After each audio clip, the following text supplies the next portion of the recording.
Hey guys, welcome to another video. Blessings here today. Magandang buhay mga ka-blessings. Mula Luzon, Visayas at Mindanao.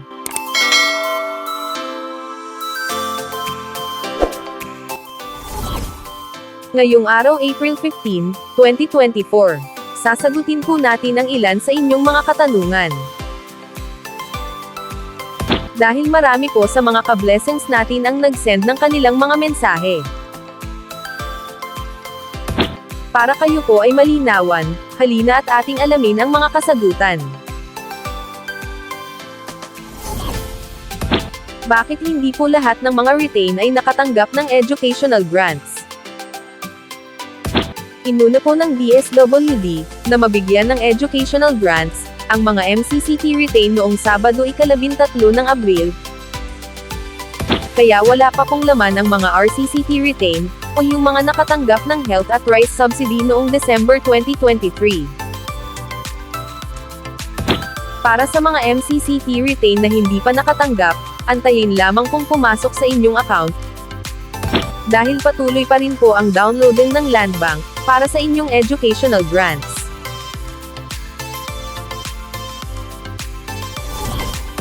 Ano nga ba ang MCCT? Sila po ang mahihirap na pamilya na hindi kasali sa regular na conditional cash transfer. Kagaya ng mga katutubo sa malalayong lugar, mga pamilyang nakatira sa lansangan, at mga pamilyang biktima ng kalamidad at kaguluhan. Ang mga MCCT retain, ay ang mga natagas non-poor, na naswidi, at nakabalik ulit sa programa. Ano pong update sa educational grants ng mga RCCT retain?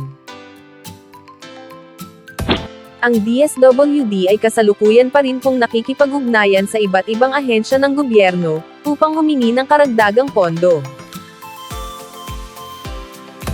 Nauna nang nakipag-usap ang DSWD sa Kongreso, upang ipaliwanag ang pangangailangan ng dagdag na pondo.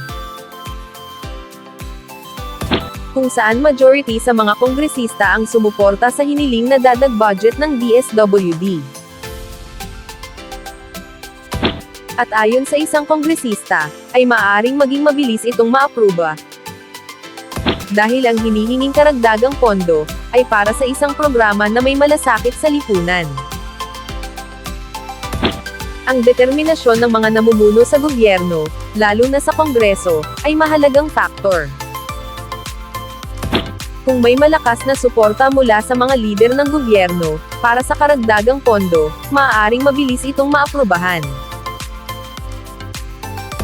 Ang proseso ay nagiging mabilis kapag may magandang koordinasyon sa pagitan ng iba't ibang ahensya ng gobyerno. Sa ngayon, ay pinag-aaralan na ng DSWD, kung paano pagkasyahin ng mas mabuti ang natitirang pondo, habang hindi pa naaprubahan ang hiling na pondo. Posibleng pansamantalang itigil ang pagtanggap ng bagong benepisyaryo, habang hindi pa sapat ang pondo.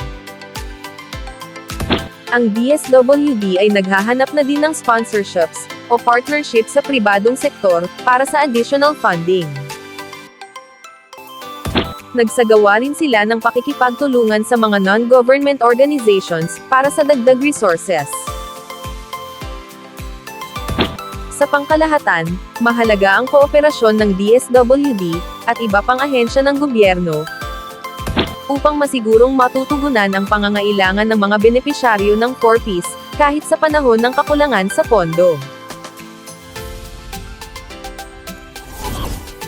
Ano pong update sa PC ng regular conditional cash transfer? Na-delay po ang payout ng P6 para sa RCCT noong nakaraang buwan, dahil po kinailangan po munang suriin o i-verify ng DSWD ang ilang impormasyon o dokumento ng mga benepisyaryo ng OTC at retro payment, bago ipadala ang payout. Ito ay upang matiyak na tama at wasto ang mga benepisyaryo ng programa. Naging sanhi din ng mabagal na pagproseso ang non-working days, noong Holy Week, kaya lubos na naantala ang pagproseso. Sa ngayon ay inaayos na po ng DSWD, ang payroll ng P6 ng RCCT. At anumang araw ngayong linggo, ay maibibigay na po ito. Malapit na po ito ka-blessings, kaya keep on praying.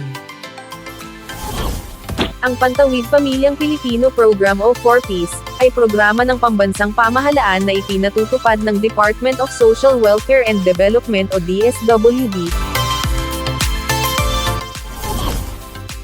sa pakikipagtulungan sa iba't ibang ahensya gaya ng DepEd, DOH, DILG, at sa mga lokal na pamahalaan. Pinagtibay ang programa sa pamamagitan ng pagsasabatas nito bilang Republic Act 11310. Ayon sa batas, ang 4Ps ang magiging pambansang stratehiya upang mabawasan, at kalaunan ay puksain ang kahirapan sa ating bansa. Ang 4Ps ay namumuhunan sa human capital ng mga mahihirap na sambahayan, sa pamamagitan ng pagpapabuti sa aspeto ng kalusugan, nutrisyon, at edukasyon ng mga kasapi ng programa. Nagbibigay din ang programa ng psychosocial at psychoeducation intervention sa pamamagitan ng family development session, bilang gabay sa unti-unting pag-unlad at pagpapatatag ng kanilang pamumuhay.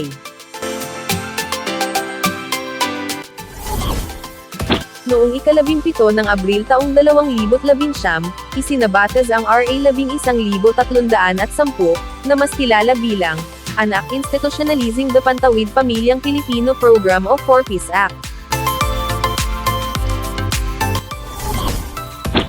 Sa pagsasabatas nito, ang 4Ps na programa sa ilalim ng Department of Social Welfare and Development ay magiging permanenteng pambansang estratehiya ng gobyerno, upang puksain ang kahirapan sa bansa,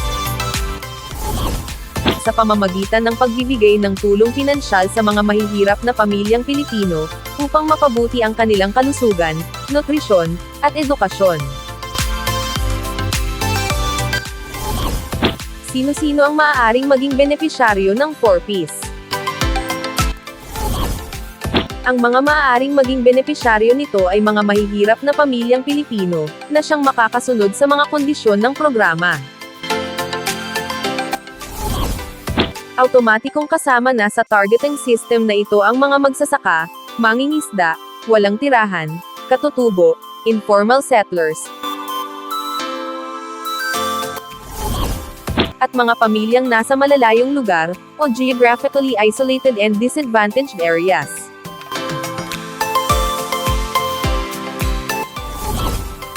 Narito ang mga batayan ng isang pamilya na maaaring makasama sa programa.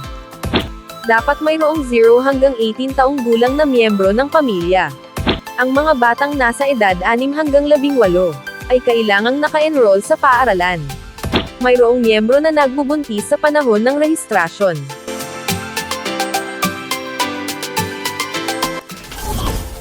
Ang isang kwalipikadong pamilya ay maaari lamang maging benepisyaryo ng programa sa loob ng 7 taon. Sana po ay nabigyan namin ng linaw at kasagutan ang inyong mga katanungan. Kung kayo po ay mayroong pang katanungan, e-comment lamang po sa ibaba. Sisikapin po naming itong sagutin sa susunod naming video. Patuloy lamang pong sumubaybay sa aming official YouTube channel, at official Facebook page, para lagi po kayong updated sa mga bagong blessings ng DSWD, at iba pang ahensya ng ating pamahalaan. Sama-sama po tayong magbigay ng blessings sa iba.